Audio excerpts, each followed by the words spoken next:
Είμαι εθελόντρια στο Homestart τα τελευταία 12 χρόνια.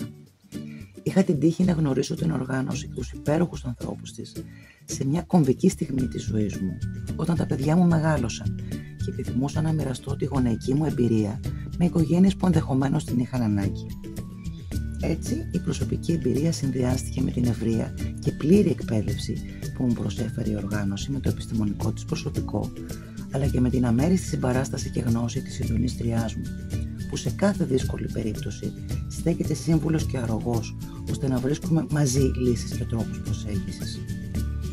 Οι άνθρωποι που μας ανοίγουν τα σπίτια τους, ανεξαρτήτως καταγωγής, θρησκείας, μορφωτικού επίπεδου, οικονομικής κατάστασης ή οικογενειακού στάτους, είναι κατά κανόνα πιεσμένοι, είτε από τις δυσκολίες που αντιμετωπίζουν στην ανατροφή των παιδιών τους, είτε από δύσκολες ενδοοικογενειακές σχέσεις, είτε από οικονομικά και κοινωνικά προβλήματα.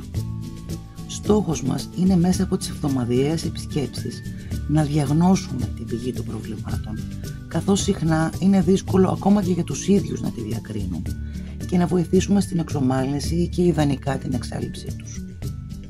Οι γονείς συνήθως έχουν την ανάγκη να μιλήσουν, να παραπονεθούν, να εκτονώσουν την πίεση και την αγωνία τους.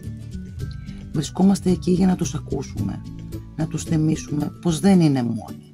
Κάποιος νοιάζεται για αυτούς και θέλει να τους βοηθήσει. Είναι παρήγορο να γνωρίζεις πως κι άλλοι έχουν βιώσει τα ίδια ή παρόμοια προβλήματα και μπορούν να σου προτείνουν τρόπους επίλυσής τους.